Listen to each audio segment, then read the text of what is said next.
नमस्कार, अमृत विचार में आपका स्वागत है। आज हमारे साथ एक ऐसी शख्सियत मौजूद है जिन्हें अब किसी परिचय की ज़रूरत नहीं, जिन्होंने छोटे पर्दे से शुरुआत कर अपनी एक्टिंग के दम पर एक अलग ही मुकाम हासिल किया है। हमारे साथ मौजूद है बरेली के सुभाष नगर की रहने वाली सृष्टि माहेश्वरी। आज हम बात करेंगे सृष्टि माहेश्वरी से कि उन्होंने किस तरह से अपनी एक्टिंग के दम पर बरेली और अपने परिवार का नाम रोशन किया है। आपका बहुत बहुत स्वागत है सृष्टि हमारे चैनल में। Thank you so much. हम जानना चाहेंगे कि आपने अभिनय की जो शुरुआत की है, किस तरह से आपने अपना करियर स्टार्ट किया। करियर का क्या बताऊँ, बिकॉज देखो acting was not my passion. पहले मुझे आर्मी ज्वाइन करना था, सबको पता है, एनसीसी कैडेट थी, सब करना था। बट हाँ, थिएटर का चस्का था, मुझे थिएटर करने का बड़ा शौक था। और मॉम डैड ने कभी किसी चीज़ के लिए रोका नहीं, तो मैंने थिएटर अटेंड किया विंडमेयर में। और ओपन थिएटर करते करते वहाँ से मतलब मैंने एनएसडी के साथ काम किया। एंड देन उसके बाद जब मुझे कॉलेज के लिए गैप मिला, देन बॉम्बे जाके ऑडिशंस देना and everything happened and then this happened to be. तो मुझे लगता है कि कहीं ना कहीं चीज़ें खुद सॉर्ट होती गई, जहाँ चीज़ें खुद लेके गई, गो विद द फ्लो में चली गई। बट हाँ, this is how it is. मतलब बचपन से आपको एक्टिंग का शौक नहीं था या बाद में हुआ है? देखिए, किसी चीज़ का शौक नहीं होता, जो होता है अंदर होता है, और बाहर से कुछ आप अंदर डाल नहीं सकते, ये बात सच है। तो अगर आप क्या बोलते चाहते हैं तो वो चीज़ें हैपन टू बी हो जाती हैं। तो मुझे शौक तो था, बट सीखने का शौक था। ये नहीं पता था कि मैं एक्टर बनूंगी, और ये बात बहुत सच है। काफी लोग कहते हैं अरे यार ऐसे कैसे हो सकता है, एक्टर बनना होगा तभी तो एक्टर बन गई, बट ऐसा नहीं है। Ask me. तो क्या बोलते हैं, वो दो चीजें होती है, दो ऑप्शंस होते हैं हाथ में, एक आपको रह जाता है, एक आप कर लेते हो। तो मेरे हाथ में एक ऑप्शन रह गया और एक मैं कर रही हूँ। मतलब मैं आर्मी ज्वाइन करने वाली थी, बट करते करते मैं एक्टिंग में आ गई। पर मैं ये नहीं कहूंगी कि मैं एक्टिंग करना नहीं चाहती थी, क्योंकि वो झूठ हो जाएगा। क्योंकि मैं एक्टिंग के लिए ऑलरेडी मतलब Cause I was passionate towards theatre, तो मुझे थिएटर बहुत पसंद था। तो मैंने कहा क्यों ना एक बार ट्राई करके देखते हैं। सो ट्राई करने में अगर आपका मौका मिला आपको और आपने आगे बढ़ने की कोशिश की, तो मुझे लगता है उसमें भी बहुत मेहनत थी। ऐसा नहीं था कि मुझे सब कुछ पका पकाया मिल गया था। बॉम्बे जाने के बाद बहुत स्ट्रगल हुआ है और बहुत ज़्यादा मेहनत हुई है। मुझसे ज़्यादा तो मेरे मॉम डैड की मेहनत हुई है, बिकॉज एक स्मॉल टाउन से निकल के, and why I am calling this city या स्मॉल टाउन, यहाँ से बहुत बड़े बड़े लोग निकले हैं। और जहाँ से अच्छी फैमिली के बच्चे आगे निकलते हैं, वहाँ छोटा शहर नहीं हो जाता। एक्चुअली बरेली को बरेली ही बोलना चाहिए। तो बरेली से निकलने के बाद मुझे ऐसा नहीं लगा कि मैं कहीं भी स्ट्रेंथ कम है, क्योंकि मॉम हमेशा मेरे साथ रहती थी। पापा यहाँ से पीछे से, मतलब he was always standing as a pillar कि नहीं मैं संभालूंगा। अकेले जाती अगर तो ज़रूर मेरे लिए बहुत मुश्किल हो जाती, बट मैं फैमिली के साथ थी और आज भी फैमिली के साथ हूँ, तो बहुत ज़्यादा स्ट्रेंथ है कि आगे भी बहुत कुछ कर लूँगी बिना डरे। जैसा आपने बताया कि आपका प्लान था आर्मी ज्वाइन करने का, तो फर्स्ट थॉट कब आया कि आपको एक्टिंग में जाना चाहिए? एक्चुअली मैं बताती हूँ क्या हुआ था। तो मैं एनसीसी की कंप्लीट कर चुकी थी, और मुझे एनसीसी में उस टाइम पे, आई मीन 2012-13, एनडीए गर्ल्स के लिए नहीं था, बॉयज़ के लिए था। CDS is for girls. तो कंबाइंड डिफेंस के लिए आपको कॉलेज करना कंपलसरी होता है। तो मेरा 12th खत्म हुआ था, मैंने कहा चलो लेट्स हैव, थोड़ा सा टाइम था, और मैं पुणे गई हुई थी मॉम के साथ। तो मैंने कहा वो पुणे गए हैं और थिएटर के फ्रेंड्स भी वहीं पर है, तो एक काम करते हैं ऑडिशन दे लेते हैं। तो मॉम से व्हाई नॉट, ट्राई कर ले, अभी तो तेरे कॉलेज को टाइम है, how counselling goes on, right. तो काउंसलिंग को टाइम जा रहा था, तो मम्मी बोलती चलो। और जब the moment we enter Bombay ना, उसके बाद ऑडिशंस वहाँ पे कितने फेक होते कितने रियल होते, वो देते देते देते देते कहीं ना कहीं आई क्लिक समथिंग। वो टाइम जो बीच में मुझे मिला, वो जो हम 7 दिन के लिए गए थे, आज को 7-8 साल हो गए। तो ऐसा हुआ, देयर वाज नथिंग। हर चीज ना आपके लिए जो लिखी होती है वो हो जाती है, मुझे लगता है। मतलब बस उसको आपको गो विद द फ्लो लेके आगे जाना चाहिए। फिर आपको ये नहीं करना चाहिए यार ये तो रह गया। If this small thing is going, तो might be big thing is coming. Be positive. Training आपने कहीं से ली है एक्टिंग की, या फिर प्रैक्टिस की? थिएटर से तो आपने स्टार्ट किया था, लेकिन उसके बाद आपने कहीं ट्रेनिंग की है एक्टिंग की? नहीं, ऑनेस्टली मैंने कहीं ट्रेनिंग नहीं ली, क्योंकि मुझे वक्त ही नहीं मिला। बहुत ज़्यादा जल्दी चीज़ें हो गई मेरे आसपास। और मैंने कोशिश बॉम्बे में भी की थी कि मैं थिएटर ज्वाइन करूँगी, लेकिन एक बार आप वर्किंग हो जाते हो, आपके पास खुद के लिए वक्त नहीं होता, तो आप थिएटर कहाँ से करोगे? बिकॉज देयर आर थिंग्स जो बहुत दूर है, जो आपको ट्रैवल करने में काफ़ी वक्त लगता है। और उसके अलावा आई थिंक मेरे जो मेंटोर्स थे वो काफ़ी एक्सपीरियंस थे, तो उन्होंने मुझे काफ़ी सिखाया है। मगर वहाँ पे जो डायरेक्टर्स हैं, जो आपके टीम मेट्स हैं या सीनियर एक्टर्स हैं, आप उनसे भी सीख जाते हो। स्कूलिंग के लिए वक्त नहीं मिला, मतलब एक्चुअली स्पेशल एक्टिंग स्कूलिंग के लिए वक्त नहीं मिला। पर हाँ, जिसके लिए स्पेशल स्कूलिंग की थी एनसीसी वगैरह, उससे ज्वाइन नहीं कर पाई। ऐसा हुआ मेरे साथ। अभी आप दिवाली पर छुट्टी मनाने घर आई हैं, हाँ। तो अप्रोक्स आपने 4 साल के बाद आई हैं, तो कैसा लग रहा है यहाँ पे अपने होम टाउन आकर? 3-4 साल बाद तो बहुत अच्छा लग रहा है। Like with parents of course I am very secret person. मैं बहुत कम लोगों को बताती हूँ कि मैं आ रही हूँ और मैं जा रही हूँ। मैं जब आके चली जाती हूँ तब पता चलता है। लाइक मेरे स्कूल फ्रेंड्स भी मुझे रास्ते में रोड पे टकरा गए थे कि तू आई हुई है। इनका हाँ, मुझे बताती क्यों नहीं है? मैंने कहा मैं गाना गा दूँ, ढिंडोरे बिठवा दूँ।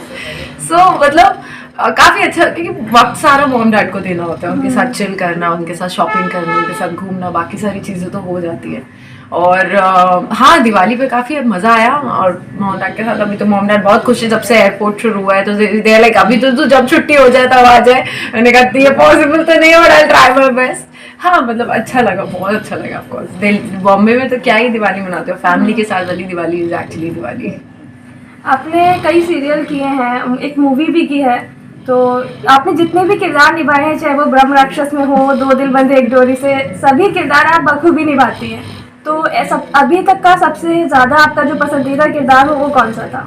एक्चुअली सारे शोज में मैंने डिफरेंट कैरेक्टर्स को काफ़ी अच्छे तरीके से जिया है। सो निभाना और जीना दो अलग चीज़ें हैं मेरे लिए।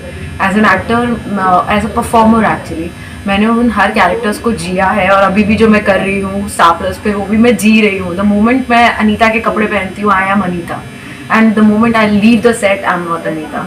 सो उस कैरेक्टर को जीना बहुत ज़रूरी है। ऑनेस्टली लोगों को लगता है अरे यार क्या ही बोल रहे हैं, बट हमारे जितने सीनियर एक्टर्स हैं, आप किसी को भी उठा लीजिए, इरफान सर थे या जो भी एक्टर्स हैं, I mean everybody lives the character, जीते हैं वो करके नहीं निकल जाते हैं, वो जीते हैं, तभी जीते हैं, तभी आप कनेक्ट हो पाते हो। सो आई फील लाइक मेरी लाइफ में सबसे ज़्यादा ब्यूटीफुल कैरेक्टर मैंने रोशनी का प्ले किया था, जो दो दिल बंधे एक डोरी, नहीं सॉरी, दिल को आज फिर जीने की तमन्ना में था। बहुत ही खूबसूरत कैरेक्टर था। मैं आज भी बोलती हूँ कि मुझे रोशनी प्ले करने को मिल जाए तो मैं करूँगी।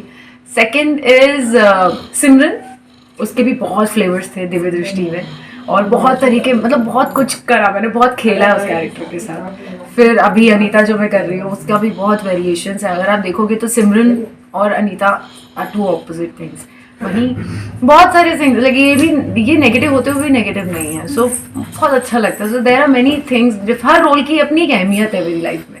उसने मुझे बनाया है, उसने मुझे तोड़ा है, उसने मुझे रखा है, उसने नहीं रखा है। तो ऐसा ही है, जैसे कि आपने बोला थपकी प्यार की, तो उसमें अगर मैंने थपकी में प्ले किया था साक्षी, तो साक्षी बहुत ज़्यादा, मतलब बहुत ज़्यादा नेगेटिव थी। शी वाज लाइक कि हर चीज़ पे शी वाज एंग्री, हर चीज़ पे शी वाज नेगेटिव।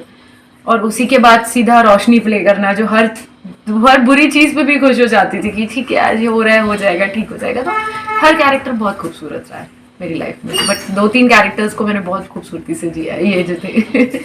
अभी जो आपका सीरियल चल रहा है रिसेंट में स्टार प्लस पर जो आ रहा है, तो अपने उसके बारे में हमारे दर्शकों को कुछ बताइए। अच्छा, पंड्या स्टोर्स, भाई पंड्या स्टोर्स तो सबका मतलब फेवरेट हो चुका है, and I am really happy कि अनीता के कैरेक्टर से कोई नफरत नहीं करता। मुझे लग रहा था कि करेंगे, बट सबको अनीता बड़ी अच्छी लगती है कि कहीं ना कहीं शी स्टिल नॉट नेगेटिव। अभी भी उसे नेगेटिव नहीं बनाया, एंड वो विलन नहीं है।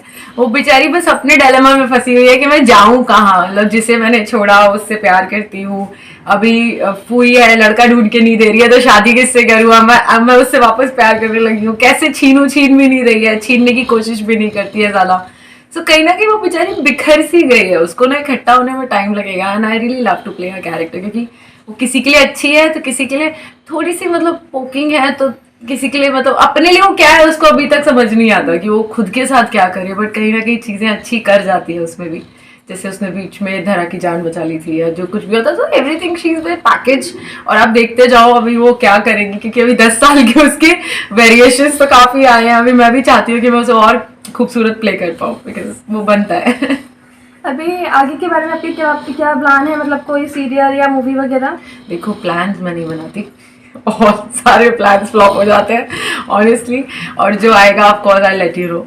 और सून टू बी अच्छे प्रोजेक्ट्स आने चाहिए, बिकॉज जो भी इन बॉक्स में पैक्ड है वो बॉक्स में पैक्ड रहने देते हैं। अभी सारे एक्सक्लूसिव्स हैं, एंड सून आपको पता चलेगा कुछ अच्छा। और मैं चाहती भी हूँ कि मैं आप लोगों के लिए कुछ अच्छा करूँ, तो बस उसी की तैयारी में हूँ और बाकी देखते रहिए पंड्या स्टोर्स। और सॉरी, उससे पहले तुझसे राब्ता चल रहा था, वो भी शायद आपको पसंद आया होगा, वो भी बड़े अच्छे कैरेक्टर थे।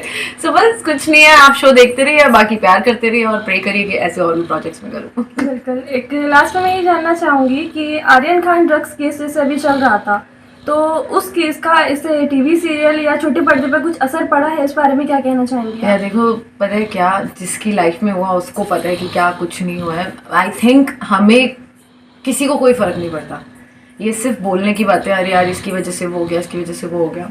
किसी के लिए किसी को कोई फर्क नहीं पड़ा है। जिसकी फैमिली पे फर्क पड़ा है या जिसके साथ ऐसा हो रहा है उसके बारे में पूछो। और क्या प्रॉब्लम है यार लोगों को, मतलब why you really wanted to know कि किसी की लाइफ में क्या चल रहा है। और भी दुनिया में बहुत सारी चीज़ें हुई है, there are too many things happened. Farmers cases हुए थे, अदानी पोर्ट हुआ था, there are many things to talk about. हम किसी बच्चे को पकड़ के बैठ जाएंगे, उसको हवा बना देंगे, देयर इज नथिंग, लाइक बहुत सारी चीज़ें हैं। Look, I am against such things but you never know what is the truth and what is not. So at least हम तो किसी कंक्लूजन पे नहीं आए तो अच्छा है। And honestly because I belong to media field, I am saying this, no I am as an odd like कहते हैं ना, एक बहुत ही रियल एंड ऑनेस्ट ऑडियंस कहूँगी, तो please just take care of other things also. एक बड़ी हाइप के पीछे बहुत सारी चीज़ें छुप जाती है, please start thinking about that, क्योंकि उसमें ज़्यादा है जो प्रॉब्लम है। ये सारी चीज़ें तो साइड है जिसकी फैमिली को अफेक्ट हो रहा है। So I feel like we should not. हमारे चैनल के माध्यम से दर्शकों से कुछ कहना चाहेंगे आप? खुश रहिए, हैप्पी दिवाली था, आप खुश। और आई थिंक सो दिवाली एक दिन के लिए नहीं आती है। जब भी आप खुश रहते हैं, अपनी फैमिली के साथ रहते हैं, दिवाली ही होती है। वो एक दिन का फेस्टिविटी इसलिए हो जाती है क्योंकि आपको इंजॉय करने के लिए छुट्टी मिल जाती है। और जब भी छुट्टी मिले, दिवाली जैसा दिल सेलिब्रेट करिए, क्योंकि फैमिली बहुत इंपॉर्टेंट है। मैं बहुत दूर रहती हूँ अपनी फैमिली से, मुझे पता है। और बाकी सब खुश रहो, चिल करो, lots of love, pray for me, pray for your family. अभी हमने बात की बरेली की रहने वाली सृष्टि माहेश्वरी से, जो कि एक अलग ही मुकाम पर है आज। उन्होंने बताया हमें कि अपने किरदार को वो निभाती नहीं बल्कि एक जीती है, यही कामयाबी का उनकी राज है। बरेली से शारीना खान, अमृत विचार के लिए।